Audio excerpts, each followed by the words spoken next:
Hey peeps, welcome back. We're talking the Real Housewives of Salt Lake City, Season 5, Episode 12.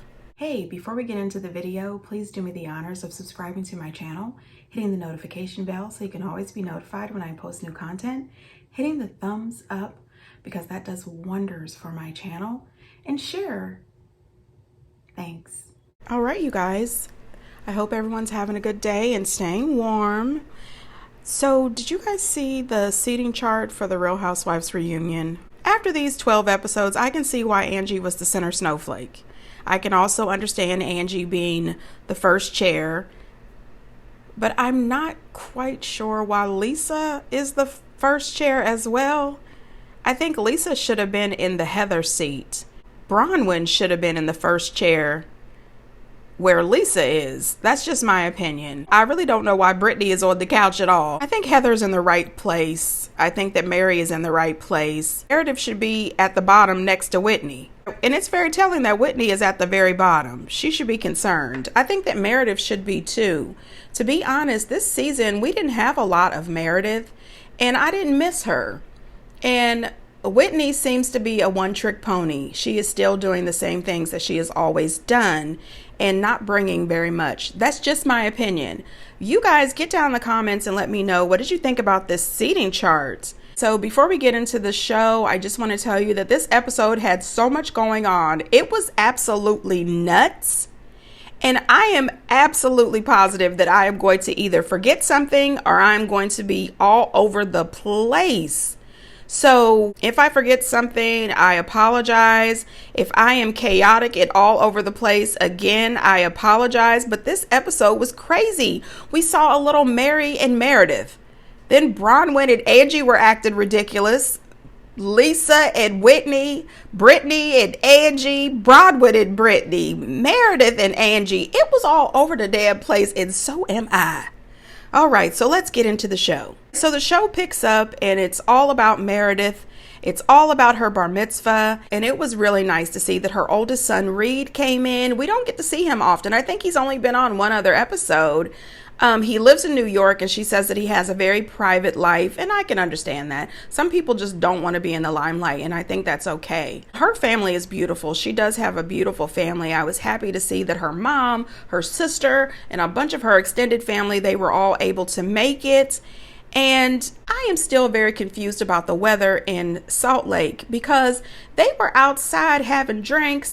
The sun was shining, but it was snow everywhere. Some people had on dresses. They had no jackets on.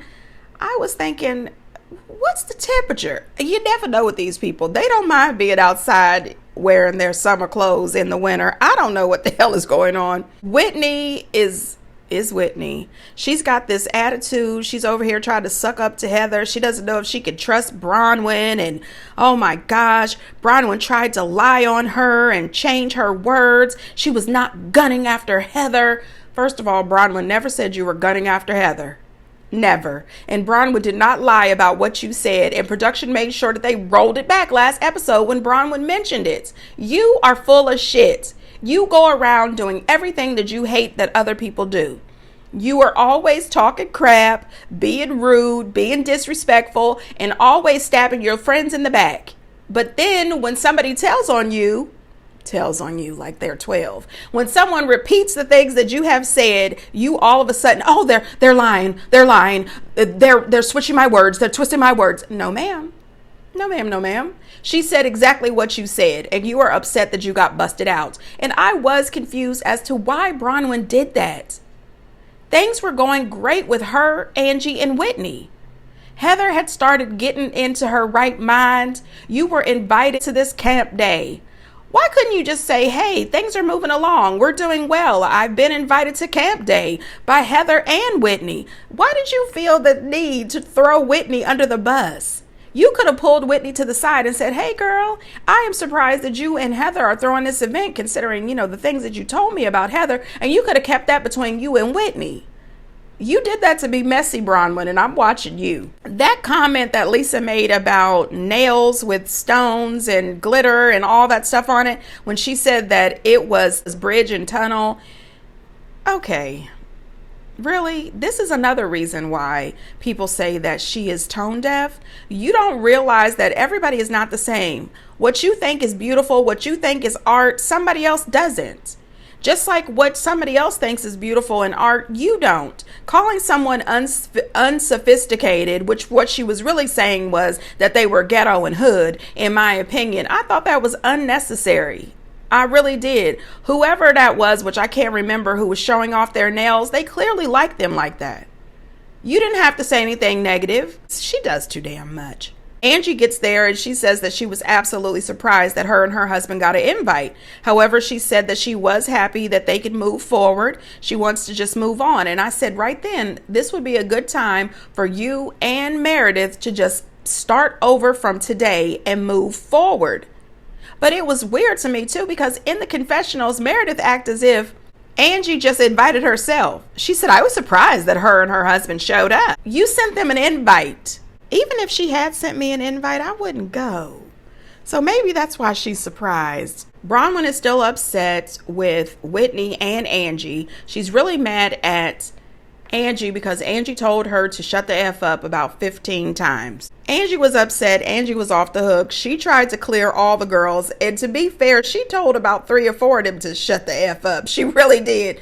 I wouldn't take kindly to somebody telling me to shut the F up. I really wouldn't. But you had just busted her out. You had just repeated some things that she had said. And she said those things to you in confidence.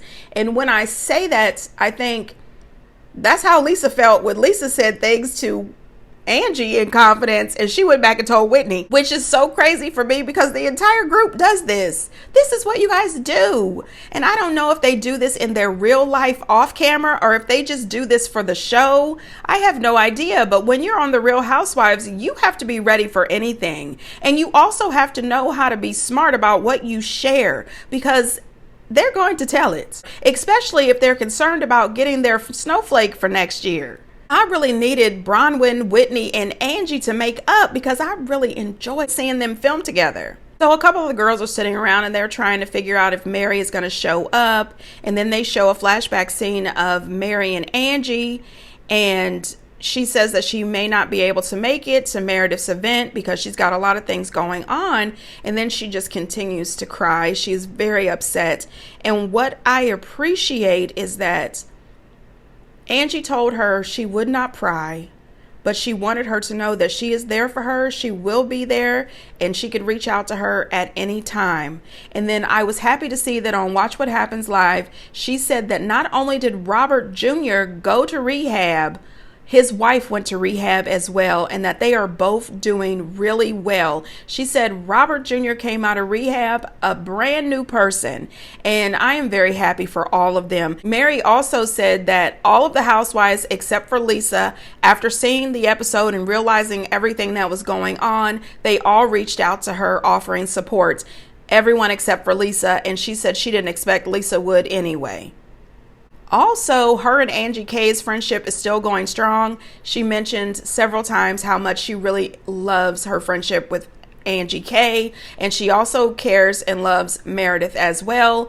And Andy said that him and the audience were really enjoying her friendship with Angie, and I absolutely agree with that. And I think that Angie was a good friend to her in that moment because she knew when not to push or pry. She knew that she was going through something and she offered her support. So I love that. Oh, shoot, I'm Lisa Barlow now. I love that. All right, so when Whitney is talking to Angie, Angie says that Bronwyn is a little snob. And I said, oh, gosh, really? Your best friend Lisa is a snob. All of you are a little snobby in a way. Don't you guys think? Get down in the comments. You guys think that a lot of these ladies are snobs? I think so. Then here comes Britney. I said, Lord, she's here. And she's got a seat on the couch. Oh my gosh. Anyway, Britney shows up and she's still got an attitude talking about Angie said that she slept with 10 guys. Angie said 3. Multiple times she said 3. She didn't say 10. Britney, let it go. Why do you keep bringing up the fact that you're this wonderful Mormon? When we have seen you on TV breaking all the Mormon rules, Why don't you do like Heather said? Just join over with Lisa and become a 2.0 Mormon. Join the Church of Lisa, because you are not following the Mormon rules. Now, I'm not saying that I'm perfect either, because I have a church home, and, I've been raised in the church, and I don't follow all the rules at all. I follow a bunch of them, the major ones on the commandments, the major ones. But I fail every day. Like, I do stuff wrong every day too, but I'm not doing it on a national television program and then having Bible study on Mondays. I'm not doing that, because I know the people that come over to the Bible study probably watch, the program. This is ridiculous. Stop it, woman. And Bronwyn tries to help Angie a little bit, and she says, well, maybe she doesn't realize how Mormon you really are because of the drinking and the dating. And Britney makes some sort of comment that, yeah, she knows. She's just doing it for attention. And I said, well, if anybody knows about doing things for attention, it would be you. And Angie, too, because I can't even lie. Angie's first 2 seasons, I thought, this woman is really an attention-seeking woman. And when she started out the first episode with that scroll, I said, damn it, Angie. But I've grown to like Angie. Anyway, Bronwyn, after every episode, she is all over TikTok. She is all over social media, posting all these videos. She's selling merch. She is really doing the damn thing. And, the selling merch and promoting her acting and her singing, I can't really blame her for that. Because if that's what you do, why not? And if this is your first and last season on the show, you might as well get out of it everything that you can. So I don't know. She might be back next season, but I'm just saying, sell your merch, girl. Do whatever. Bronwyn agreed, and this girl has a good memory. She says Angie is attention seeking as well. She says, remember when she brought that scroll? Then she kicked that chair when we were at the museum. And then she told me 7,000 times to shut the F up. She said Angie really likes to pick somebody and target them at every public event or every group event. She said that's just her vibe. I wonder who she's going to target tonight. Oh, well. Seems like she targeted every last one of you, except for maybe Lisa and Heather.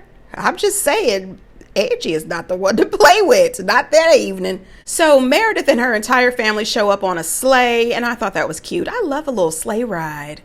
I wonder if they have sleigh rides for Christmas around here. I don't know. I'm going to try to find out. Like y'all care. Y'all don't live here. Anyway, let me go on. First of all, I would just like to say that this is the most of a bar mitzvah I have ever seen on any reality TV program. And I enjoyed it. I really did. I thought that it was such a beautiful ceremony. I have no clue what they were saying in most of the prayers, but I loved it because it sounded like a song. You know how everybody in their church, we sing and praise the Lord. Their prayers sounded as if they were, singing and praising the Lord. I really enjoyed it. And then Mary showing up a little late. I had a little tear in my eye. But Mary shows up and it was a little comical because she couldn't figure out where the door was. So she was all over the place and it looked like she was peeking in the windows. Heather and Britney thought it was hilarious. I said, Lord, somebody please help Mary find the daggone door. It was so hilarious, but I was so happy that she showed up. But what I realized too, she showed up wearing a coat. She showed up kind of dressed for the weather. And I thought, I'm sorry that I hurt your feelings by leaving. Okay. And I'm sorry I hurt your feelings to make you feel like you wasn't welcome. I do love you. You and I have been through the worst. Literally. I hear you. I know. I know. I love you so much. So much, baby. So much. Now, what I love the most about that, it seems legitimate. It seems sincere. She was being honest. Mary apologized to Meredith and told her that her feelings were hurt. Nobody had ever walked out of her house like that. And then she told her that I'm very sorry that I made you feel unwelcome. And what I loved is Meredith came back and said, I'm sorry I hurt you. And then they just mentioned that they loved each other and they hugged each other and they missed each other. And that is real friendship. That's how you do it. You come in, you say what you need to say, you apologize. The other person apologizes too. And then you hug it out, work it out. That's real friendship. The back and forth screaming and hollering that these girls do and not being able to accept an apology, not being able to give an apology is childish. It's too damn much. It's very entertaining though, because I tell you, I was entertained by this episode. I really was. But that was true love and that was sincere. What did you guys think about that? I loved it. And I also loved when Mary was on Watch What Happens Live. She didn't say anything negative about Meredith. I really loved that. Now, Angie comes over to Bronwyn. She starts telling Bronwyn how much she loves pretty much everything she has on. And Bronwyn says, is this your way of gearing up towards an apology? And Angie says, do I owe you an apology? Bronwyn says, well, yes. You said it, shut the F up like 60 times. To be honest, I think that Bronwyn owes Angie an apology and Angie owes Bronwyn an apology. They both owed each other an apology, in my opinion. I think that if Bronwyn would have gave it a second after Angie said, would you feel better if I apologized to you? I think that Angie was actually going to sincerely apologize. I think that Bronwyn jumped the gun just a little too fast and that conversation went all the way to hell. But you and I both know telling me to shut the up that many times is out of line, and until I get an apology from you, there is nothing further for us to say to each other. Do whatever the you want, Ange, but not with me. Okay, so does it make you feel good if I said, I am sorry I told you to shut the up? Apology. I'm not going to do it. Bronwyn, don't walk away. You know what, that's just cheap. Like, stay here and listen. I'm cheap now. And work it out. Did I say you're cheap? What else? It's the easy way out to walk. I appreciate Bronwyn for defending herself. I really do. However, the entire time that her and Angie were talking, I said, oh, the voices is getting raised. You're getting animated. Where is Todd? And I kept looking around at the screen thinking at any moment, Todd is going to come into this scene and he is not going to be all right. Listen, Bronwyn, if you want to continue to be married to Todd, please start him on the first season of the Housewives so that he can see how this works. Otherwise, stop bringing Todd, because Todd is not ready for this and he doesn't love it. It's getting to be too damn much. And after your performance at this party, I'm starting to side-eye the hell out of you, Bronwyn. And I mean that in the nicest way. Heather did say, and Whitney said, when they were on Watch What Happens Live, not together, two different appearances, they both said, people are Team Bronwyn right now, but let the season play out, because at some point, you're going to start looking at her differently. And I'm getting to that point. Bronwyn, you are a real good housewife. This is your first season, and you have managed to fight everybody on the show pretty much. You're a good housewife. You are messy as hell. Todd thankfully showed up because, in my opinion, Angie was tearing Bronwyn's ass up. Bronwyn is so outdone and upset over the fact that she was told to shut the F up. But Angie wasn't wrong. Bronwyn uses all kinds of profanity on a regular basis. So why the hell are you so upset that she told you to shut the F up? And one of the peeps told me last week, when I thought that Bronwyn said she was a crafty bitch, that she actually said she was a crafty see you next Tuesday. So if you could say see you next Tuesday, girl, you shut the fuck up. I'm just saying, you know what I mean? You don't have no legs to stand on with that. Even though Angie really shouldn't have told all those girls to shut the F up. Just hold a conversation. If they don't want to shut up long enough for you to say what you need to say, just go on about your business. This doesn't make sense. In that comment where she says that walking away, don't walk away, Bronwyn, this is just cheap. She was not saying that Bronwyn was cheap. She never said that. Bronwyn was twisting this woman's words. She asked you not to walk away. She wanted to complete the conversation. She wanted to get back on the right track, I believe. And I think that Bronwyn wanted to get on the right track too, but she was just doing too much. She was too fired up. I don't know. Maybe a producer put a battery in her back. I have no idea. But Angie said, oh, you want to play? Let's do it then. Thank God Todd showed up, because they would have been over there yelling and screaming, looking crazy for no reason this whole time. If they would have just said, you know what, why don't we grab our glasses of wine or champagne or whatever that is, you, me, and Whitney go over here and just have a calm conversation. They could have worked it all out. Why don't they ever do things like that? Is it because they're on a show? I have no idea, but I can't have my stress level like this. Like you bringing my blood pressure up with all this yelling and screaming. Todd came over there. Angie was trying to be so polite. Oh, here's your better half. Hi, Todd. I like Todd. I'm sorry that I told you to shut the F up. I'm sorry that I told you to shut the F up. Here's Todd. Hey, can I get you another glass of wine? You don't offer her a glass of wine, somebody who just told me that I'm a liar. I mean, it was a lot going on. It really was. Thank God Todd came over. Todd just ushered her right over to the liquor. And I think that Todd was very much aware that the cameras was rolling this time and that his microphone is hot, because Todd did not yell. He did not grab her up and say, I am disappointed in your behavior this evening. He didn't give her that, but I'm pretty sure she got it all the way home. I'm just saying, this was a lot going on, and all of this was happening at a bar mitzvah. Okay, let's remember that. This is a bar mitzvah. Yes, the woman is in her 50s or 60s, but still, this is a bar mitzvah, people, and we should act like it.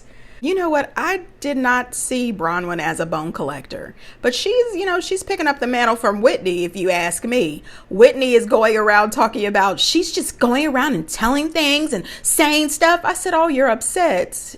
Your snowflake is in jeopardy, because if they have her to do what you normally do, why do we need you?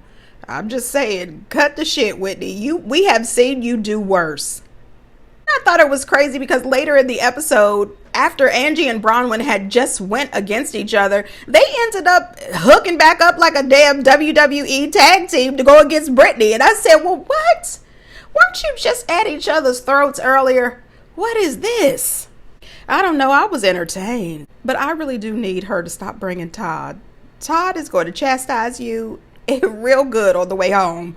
You're not allowed to act a fool when you go out. I mean, personally, I don't like for people to embarrass the hell out of me in a group either. Please stop this. I would be a terrible housewife. So earlier in the episode, I forgot to mention, Britney was talking to Miley or Maylee. I think her name is Maylee. She's really not on here that often. She was talking to Maylee and Bronwyn, and she was saying that she was very upset with Angie because Angie said that she slept with all these guys. And Britney says she really should shut up. She's trying so hard to talk about me, accusing me of sleeping with guys. That's probably because she's doing the same thing to Sean.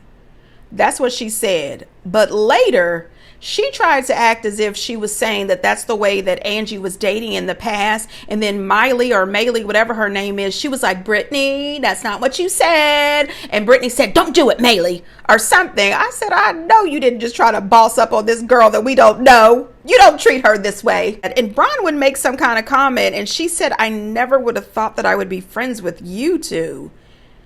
And they were both smiling. And I said, well, did that go over your head? Because that was offensive, what she just said to you. Why are we excited about this? And then Britney says, oh my God, we're friends. I hope that we are friends for a hot minute. Honey, that was about how long it was. Just a tiny minute. And then next thing you know, Bronwyn said Britney wanted to be friends for a minute. Well, I gave you 5. And she throws this woman under the bus, and then all hell breaks loose. Here, I'll be messy on your behalf. Britney told me earlier she thinks you called her a slut because you were one. Wait, what? I don't look like I have a high body count, and I don't dress like I have a high body count.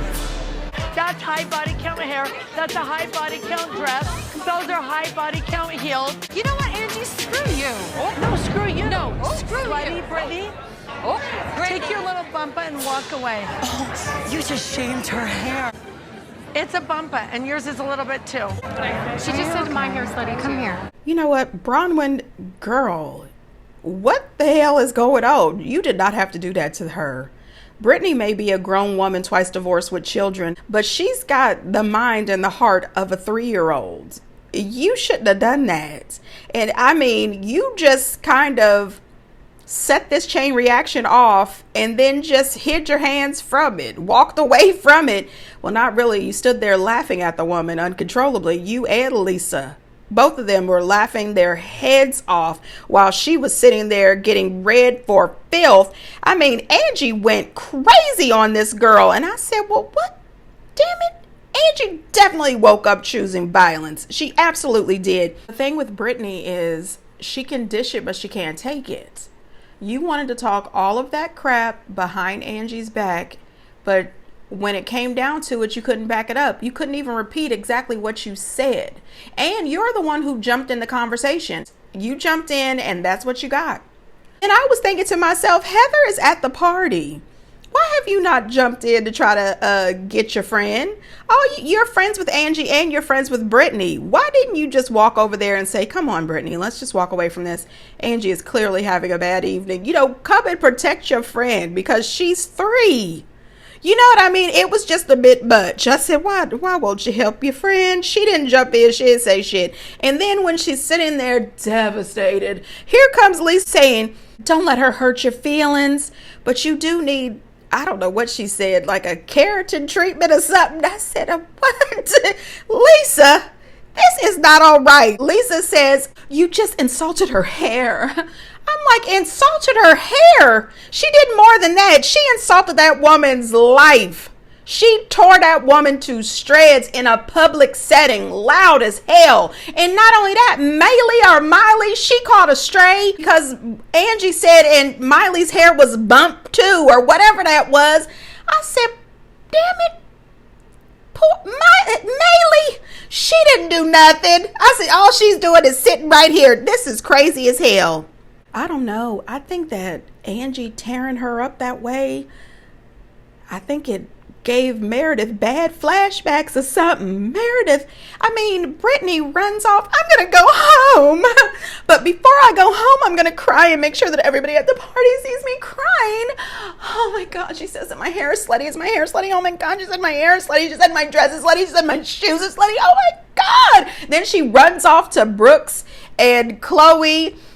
Oh my God, Angie just totally shamed me. She said that I have slutty hair and I have slutty shoes and a slutty dress on, and oh my God, and there's Brooks. Oh no, that's not true. You look beautiful. I said, why are you going over to them? This is their mother's bar mitzvah. Like, back off. Next thing you know, I'm like, hey, I'm a good girl. You know what? You call everyone a slut and a whore, and I'm not sure why you're here. You invited me. You know what? You can now go. Security. Please escort her and her husband out. You can go. This is a very beautiful religious event, Meredith. Thank you. What was that? I don't like people who slut shame. I brought you a gift, by the way. Thanks for coming empty-handed to my party and then talking about me.